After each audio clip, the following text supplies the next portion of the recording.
Bezat Hashem, we're back at the Limud from Sefer HaShem, Rav Moshe Amber, Allah Shalom.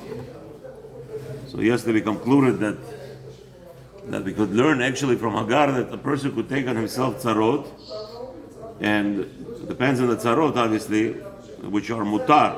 Like we said yesterday, a person is the most hardest thing to do, especially at night after work, going to minyan, and actually especially going to learn.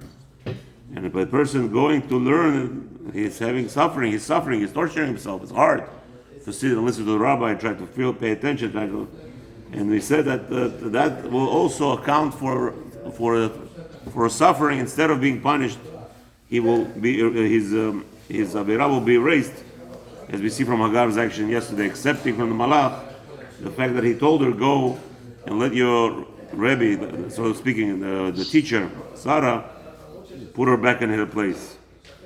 So today is Baruch Hashem, the 5th of the Bar Cheshvan, Wednesday, the 4th day of the week of Parashat Shabbat Lech Lecha. Continues the rabbi and he says like this, different pasuk. ויוציא אותו החוצה, ויאמר הבט נא השמיימה, וסיפור כוכבים. So we know that Abraham Avinu had a little problem. As we know, that little problem caused us 400 years punishment of not real doubt, but maybe it is a doubt. Maybe it is a doubt. You know, he asked Hashem, "B'ma yida," like, how am I gonna know? What was he trying to do? The question is, why have you been asking? Right? That was the ta'ana against Abraham Avinu. So Hashem told him, go out and see the stars. Go count the stars. Ko iye zarecha. Abraham Avinu is being blessed, just like the stars are abundant.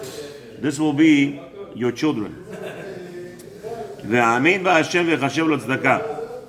Then pasuk says that he trusted Hashem, and it was considered to be a charity act over here. What's going on here? The rabbi says there are a few things that we have to clarify here. So ramaz lo HaKadosh Baruch Hu le'Abraham Avinu alav shalom על אחרית הימים בברית בין הבתרים. So Hashem promised Abraham Avinu here the world to come already at the time of ברית הבתרים, שישראל נגאלים בזכות שני דברים. So Hashem is telling him, in the future the Jewish nation will be redeemed because of two things. בזכות האמונה שהיא בין אדם למקום, for having trust, people having trust in Hashem, like we have today. You go to a guy and you tell him, oh, by the way, you know, you earned with sweat the money. You earned so hard the money. We somebody comes to him and says, Habibi, I'm doing a project. We're going to support, give charity, a poor person, almanah, whatever it is, a person who takes out money from his pocket. Why do we have that in our ability? A Jew does not look for a benefit. Never. A Jew gives charity, does not look for a benefit. A goy, when he gives charity, he makes sure people know that he did it, and make sure there's a recording of it, and it should be publicized. A Jew, I would say the truth of the matter is, in the Jewish nation, out of 1 billion, maybe we have 1,000 recorded records how much charity a person gives. Maybe 1,000 recorded. I'm talking about literally. The truth of the matter is, we trust in Hashem. Hashem has commanded us to give charity. The truth of the matter is, if you think about it, it's throwing money into the wind. But we trust in Hashem. Hashem told us it's a big thing. And we trust Him. And where is that trust coming from? Abraham Avinu. ובזכות הצדקה שהיא בין אדם לחברו, יהיו ברוכים בריבועים גם בכמות וגם באיכות. The Jewish nation is not just blessed with a quality, not with the quantity, not a lot, and with the quality, right? Take a look. You know, Bulgarians should be very proud, if anything. It's haram, we come to America, you tell a kid you're Bulgarian, no, don't tell me I'm Bulgarian, I'm American, find something else. People don't understand, in the time of World War II, there were Jews coming from Europe, from Poland, from Russia, not from Poland, from Yugoslavia, all those the European countries, where we are, believe it or not, we lived in Uzbekistan for over 2,500 years. As one doctor said, how do we know that there was a famous sickness? We cannot say it because YouTube is going to get upset. There was a famous sickness 4 years ago, all over the world. And they asked the doctor, a genius, he was a Nobel Prize winner recently, a Chinese doctor. He's about science. So he said a statement that this sickness was caused by men. How do we know? They asked him, how do you know? It's very simple. It's impossible that in the regions of different world you have the same sickness. Every region of the world has its own sickness. And Hashem did it on purpose, so that the people could be mitbodedin with that sickness. It's impossible that a sickness from New York will come to China. Impossible. And even if you bring it, if it's natural made, it will not last. You know what he's saying?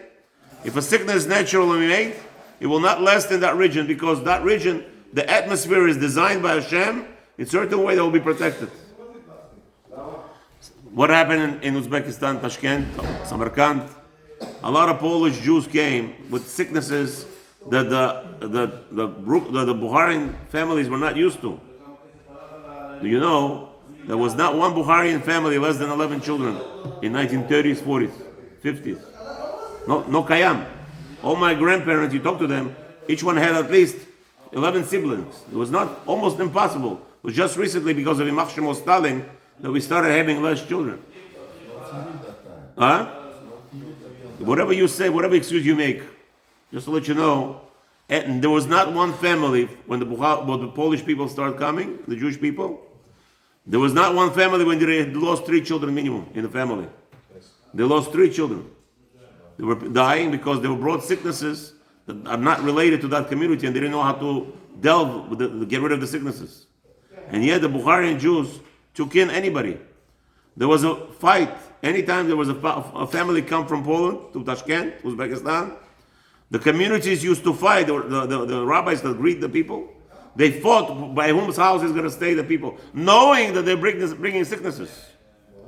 Knowing that they're bringing their own sicknesses, their children will make my children sick. They didn't care about that. That's not our cheshbon. That's not Jews' cheshbon.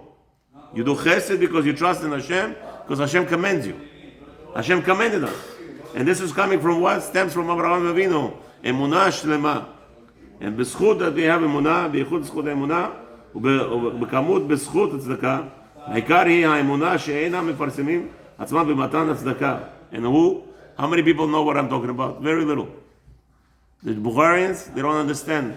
The Bukharian community all over the world now is the largest from all the communities. Syrians don't come close to it.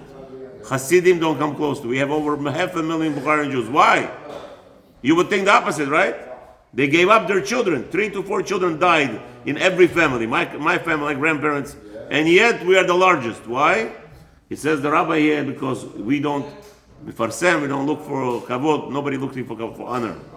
If you give tzedakah and charity without looking for honor, HaKadosh Baruch Hu make sure you get it back. Anybody who has to go to work, without any problems.